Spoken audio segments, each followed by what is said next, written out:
Hello guys, welcome back to my channel Shatabdi's kitchen and blog. আজকে আবার চলে এলাম অনেক দিন পর একটা ট্রাভেল ব্লগ তোমাদের সাথে শেয়ার করতে। তো কিছুদিন আগে বাবা মা এসেছিলো, আর বাবা মা আসার পর আমরা ভাবলাম একটা শর্ট ট্রিপ প্ল্যান করা যাক।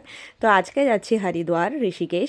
তো ফার্স্ট আমাদের ডেস্টিনেশন থাকবে ঋষিকেশ, বিকজ আমরা হরিদ্বার সবার আগে যাই, তারপর ঋষিকেশ যাওয়াটা হয় না। তো এবারে ভেবেই এসেছিলাম সবার আগে ঋষিকেশ যাব। তো রাত্রিবেলা বেরোলাম 4:30 নাগাদ, মানে সকাল 4:30 নাগাদ। আলো যখন ফুটলো তারপর আমরা 2 ঘন্টার ড্রাইভের পর দাঁড়ালাম একটা রেস্টুরেন্টে, আর এখানে খেলাম গরম গরম আলুর পরোটা আর সাথে চা। তো এই ওয়েদারে না এই খাবারটা বেশি ভালো লাগে। গরমকালে তো অত বেশি ভালো লাগে না, বাট শীতকালে বেশি ভালো লাগে। এরপর তোমরা দেখতে পাচ্ছ এখানে হচ্ছে রানিং কম্পিটিশন। তো এখানে আমি কোনো ভয়েস ওভার দেবো না, খালি তোমরা দেখতে থাকো।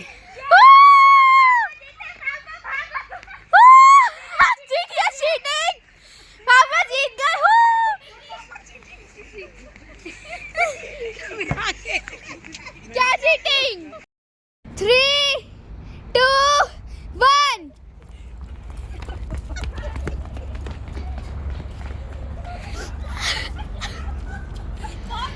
Cheating!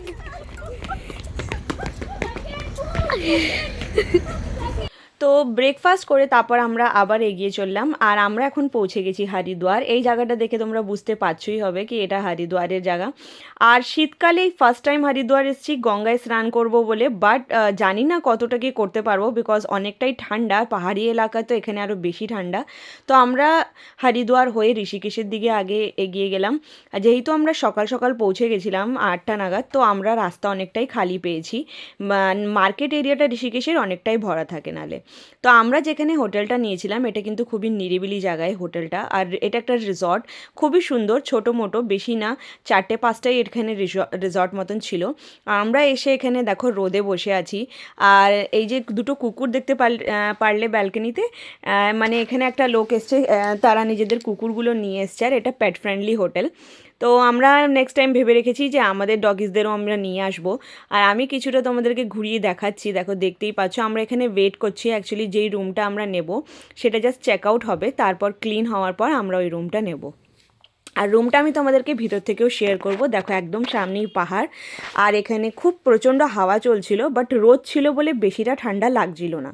তো আমরা এখানে বসে একটুখানি চাউমিন वगैरह অর্ডার করলাম, একটু খেলাম। আর এই নিচের যেটা দেখতে পাচ্ছ পোর্শনটা মন্দাকিনী লেখা, হ্যাঁ এই পুরো রুমটা আমরা নিয়েছি, এটা ফ্যামিলি রুম, আর উপরের রুমটা আর একজনের নেওয়া। তো আমি তোমাদেরকে ভিতর থেকে দেখাচ্ছি কি রুমটা কেমন।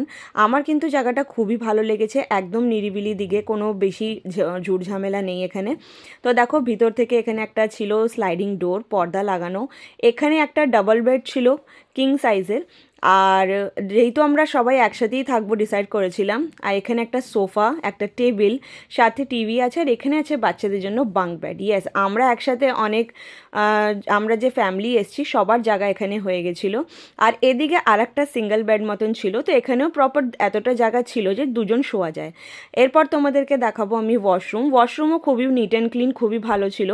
ছোট জায়গার মধ্যে এত সুন্দরভাবে এই ফ্যামিলি রুমটাকে ডেকোরেট করা হয়েছে যে 5-6 জন একসাথে আসলেও তোমরা একসাথে এখানে থাকতে পারবে। তো দেখো রুমটা আমি তোমাদের সাথে শেয়ার করেই দিলাম। তারপর আমি তোমাদেরকে এবার দেখাবো যে আমরা কোথায় যাব। ইয়েস, আমরা যেহেতু পুরো দিন জার্নি করে এসেছি, পুরো রাতই বলতে পারো, 4:30-র সময় ড্রাইভ শুরু হয়েছে আর 8টা অবধি পৌঁছেছি। তো জাস্ট আমরা বেশি কিছু রেস্ট করিনি, আমরা স্নান করলাম আর সোজা বেরিয়ে গেলাম নীলকণ্ঠের দিকে। আমরা এবার ভেবেই এসেছিলাম আমরা নীলকণ্ঠ যাব, বিকজ প্রতিবারই গঙ্গায় স্নান করার পর, গঙ্গা দর্শনের পর আমরা আবার দিল্লি ফিরে যাই, বাট এবারে বাচ্চাদের ভাবলাম নীলকণ্ঠটা দেখাই। তো আমরা স্নান করে সবাই আবার বেরিয়ে পড়েছি নীলকণ্ঠের দিকে। আর এখানে নীলকণ্ঠে গাড়ি লাগিয়ে এবার আমরা প্রসাদ নিয়ে চললাম পুজো দিতে। তো এখানে কিন্তু এতটা বেশি মানে ঠান্ডা লাগছিল এই জায়গাটাতে, বিকজ নীলকণ্ঠে একটু উপরে, তাই জন্য হাওয়া চলছিল বলে ঠান্ডাটা লাগছিল। আর দেখতেই পাচ্ছ আমরা একটা ওলেন পরে তার উপরে সোয়েটার্স পরেছি। আর নীলকণ্ঠের ভিতরে যেহেতু ক্যামেরা অ্যালাউড না, বাইরে থেকেই ফটোটা তোমাদেরকে দেখিয়ে দিলাম। এরপর পুজো দিয়ে বাইরে বেরিয়ে এলাম, আর এখানে করলাম কিছু ভালো ভালো ফটোশ্যুট। আর ফটোশ্যুটের পর এবার খেয়ে গেছে প্রচণ্ড জোরে খিদে, বিকজ এখন বাজে প্রায় 3টে কি 4টে। তো আমরা সকালে যে ব্রেকফাস্ট করেছিলাম তারপর থেকে আর এখন অবধি কিচ্ছু খাইনি, আর ব্রেকফাস্টও খুবই কম খেয়েছিলাম, সাথে শুধু চা খাওয়া হয়েছে। তো এরপর আমরা করব লাঞ্চই বলতে পারো। তো এখানে পাশেই নীলকণ্ঠের একটা খুব সুন্দর এখানে জায়গায় বেডমি পুরি, রাজমা চাওয়াল এগুলো বানাচ্ছিল, প্রপার ভেজিটেরিয়ান, তো আমরা এটাই খেলাম। তারপর আমরা সন্ধেবেলার দিকে মানে হোটেলে এসে রেস্ট করে তারপরে আবার বেরিয়ে পড়লাম লক্ষ্মণ ঝুলা। তো লক্ষ্মণ ঝুলা যেটা আমি তোমাদেরকে এটা দেখাচ্ছি, এখানে চলছে কনস্ট্রাকশনের কাজ। এর পাশেই বজরং সেতু বানানো হচ্ছে, যেটা হবে পুরো গ্লাস ব্রিজ। ইয়েস, নিচে পুরো গ্লাস, যেহেতু অন্ধকার হয়ে গেছে বলে আমি দেখাতে পারছি না, আর হয়তো এমনিতেও দেখাতে পারতাম না, বিকজ দেখতে পাচ্ছ দুদিকেই গ্রিন রঙের পর্দা দেওয়া, কনস্ট্রাকশনের কাজ চলছে। নেক্সট টাইম যখন আসবো তখন নিশ্চয়ই শেয়ার করব। এরপর আমরা ঋষিকেশের যে মার্কেট, ওই মার্কেট একটু ঘুরলাম, কিছু কেনাকাটি করেছি, তারপরে আবার আমরা হোটেলে চলে এলাম। আমরা আমাদের রাতের ডিনার হোটেলেই করেছি, বিকজ ঋষিকেশে না কিছু খাওয়ার বেশি অপশন এই জায়গাটায় পাচ্ছিলাম না, তো তাই জন্য হোটেলেই আমরা আজকে খেলাম। আর এখানে অর্ডার করে দেওয়া হয়েছিল এটা যে স্ন্যাক্স, মোমোজ বগেরা, আর তারপরে আমরা ডিনার করলাম রাতে। আর এখানে না খাবারটা আমার প্রচণ্ড বেশি ভালো লেগেছে, তো আমরা এখন ডিনারের ওয়েট করছি। প্রায় 9টা কি 9:30 নাগাদ আমরা ডিনার করে নিয়েছি, যেহেতু আমরা পুরো দিন অনেক ক্লান্ত, শুইনি একটুও, তো তাই জন্য ভাবলাম। তো এখানে বলে রাখি হোটেলে ননভেজ অ্যালাউড ছিল, বা তো এখানে আমরা কিছু ননভেজ আইটেমও নিয়েছিলাম। আর এখানে খাবার দাবার দেখতেই পাচ্ছ, খুবই ভালো ছিল খাবার দাবার। তো এরপর রাত্রিবেলা শুয়ে পরের দিন সকাল 11টা নাগাদ আমরা চেক আউট করে দিয়েছি। আর দেখতেই পাচ্ছ এখানে মোটামুটি 4-5টা গাড়ি ছিল, আর এরপরেও আসতেই থাকে, আর জায়গাটা খুবই ভালো। আর এখন আমরা কিন্তু স্নান করিনি হোটেল থেকে, বিকজ এখন আমরা সোজা চলে যাব গঙ্গা ঘাটে।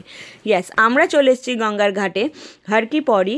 আর এখানে দেখো গঙ্গাকে দেখে তো মানে মনে হয় সত্যি খুবই সুন্দর, যখনই দেখি তখনই ভালো লাগে। তো এরপর আমরা এখানে কিছু ফটোশ্যুট করে চলে গেলাম একদম হর কি পরি, যেখানে আমাদের পণ্ডিতজি, আমি এই জায়গা তোমাদেরকে অনেক আগেও দেখিয়েছি।